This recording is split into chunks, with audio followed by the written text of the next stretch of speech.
एक national level exam में ऐसा स्कैम मैंने आज तक नहीं सोचा। देखो, स्कैम्स एक्सपोज होते हैं, बहुत एक्सपोज होते हैं, बट मुझे कहीं ना कहीं लगा था कि नीट फेयरली कंडक्ट होता है। बट नीट, पोस्ट नीट के जितने सारे फैक्ट्स बाहर निकल रहे हैं, अब ऐसा लग रहा है कि शायद मैं गलत था। कहीं ना कहीं शायद वो टॉप लेवल में हो या ग्राउंड लेवल में हो, कहीं ना कहीं कुछ तो गड़बड़ जरूर है। क्योंकि हो सकता है ये हायर अथॉरिटीज को पता नहीं हो कि ग्राउंड लेवल में ये हो रहा है, या फिर हायर अथॉरिटीज भी इस पे इन्वॉल्व है, ये किसी को नहीं पता। But there is a scam going on. So let's discuss about the NTA scam. So NEET में देखो यार, 720 में से एक एवरी क्वेश्चन 4 मार्क का होता है, तो अगर वो माइनस भी होता तो 4 मार्क कटेगा, गलत भी हो गया तो 5 मार्क कटेगा। तो 718 और 719 स्कोर करना ये थियोरिटिकली, प्रैक्टिकली तो इम्पॉसिबल ही है।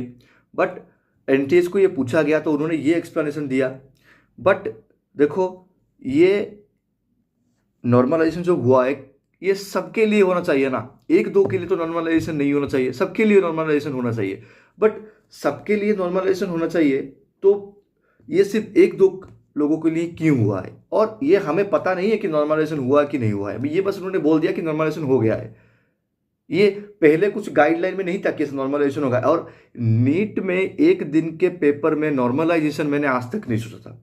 आज तक कोई भी एग्जाम में ऐसा नहीं हुआ है कि एक ऑफलाइन पेपर, एक शिफ्ट का पेपर में, जहां पे मार्क्स के बेसिस पे सिलेक्शन होता है, ना कि परसेंटाइल बेसिस पे, वहां पे नॉर्मलाइजेशन कैसे हो सकता है? ये कोई एक्सेप्टेबल भी नहीं है। और सेकेंड चीज ये है कि जो उन्होंने कहा, ये तो और एक बात हो गया कि इतने सारे लोगों का जो रैंक आया है वो एक सेंटर में, ये आप देख सकते हो, ये उनके लिस्ट भी है, एक सेंटर में है ही 10 एआई और 1 कैसे निकल गए? क्या उसी सेंटर में सब टॉपर्स एक ही सेंटर में गए थे देने के लिए? ये किसको पता है?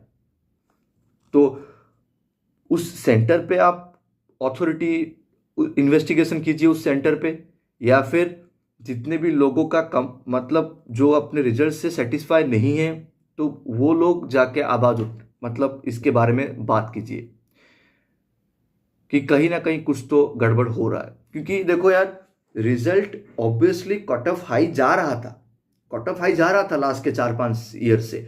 बट ऐसा नहीं है कि लास्ट ईयर जहां पे आपके 3,000 रैंक थे, इस साल वहां पे 30,000 रैंक हो जाएगा। ऐसा नहीं था। 3 से 5 हो जाएगा, 3 से 6 हो जाएगा, बट 3 से 30,000 रैंक हो जाएगा। इतना फ्लक्चुएशन रैंक में आज तक तो ऐसा बिल्कुल नहीं हुआ। सो मुझे कल लग रहा था कि यार इजी पेपर हो गया है, इसलिए लोग इतना अच्छा मार्क्स ला रहे हैं। बट जब मैंने पेपर को देखा कि यार ये पेपर तो इजी था, बट लास्ट ईयर के कंपैरिजन में ही पेपर था, और इस तरह से फ्लक्चुएट हो जाना, उसके बाद जो पोस्ट नीट लीक्स निकल के आए कि ये हो रहा है, तो अब तो लग रहा है कि ये टोटल स्कैम है। ये ग्राउंड लेवल पे है या उस सेंटर में है, या फिर ये हायर अथॉरिटी पे? क्या पेपर लीक हुआ था? क्योंकि नीट से पहले भी आप आर्टिकल्स पढ़ सकते हो कि पेपर लीक के न्यूज़ आ रहे थे। क्या ये सच में हुआ था? ये किसी को नहीं पता।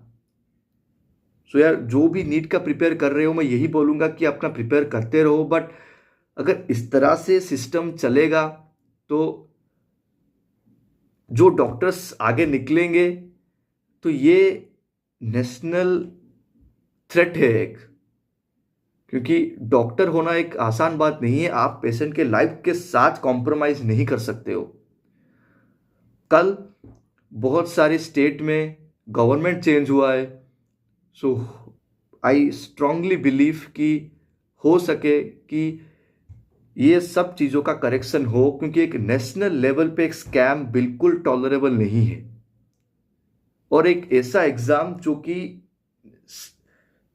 नेशन के फ्यूचर डॉक्टर्स का फ्यूचर डिसाइड करेगा, और एक नेशन का भी फ्यूचर डिसाइड करेगा। सो होप कि ये सब चीज़ें ठीक हो जाए, क्योंकि मैं भी नीट पीजी देने वाला हूं 2026 में। अगर इस तरह का स्कैम कंटिन्यू होता रहा तो हो सके कि आगे जाके पीजी लेवल पे भी ये स्कैम हो, और वहां पे तो लोगों का लाइफ और भी ज़्यादा मतलब खराब हो जाएगा, क्योंकि पीजी एक और ही अलग लेवल का टेस्ट है नीट यूजी के कंपेयर में। वहां से सब डॉक्टर्स वो एग्जाम देने बैठेंगे। अगर वहां पे स्कैम हुआ तो आप एक डॉक्टर के लाइफ के साथ खेल रहे हो। जो अच्छे डॉक्टर्स थे उनके साथ उनको सीट नहीं मिलेगी। सो अभी ये यही रुकना पड़ेगा, नहीं तो ये स्कैम और बढ़ेगा, और हो सके ये और भी डिफरेंट काइंड ऑफ एग्जाम्स में भी ये स्कैम आपको देखने को मिलेगा आगे। सो प्लीज इस वीडियो को शेयर कीजिए, और लोगों को उस अथॉरिटी को बताना पड़ेगा कि ये सब क्यों हुआ इस साल। So see you in the next one.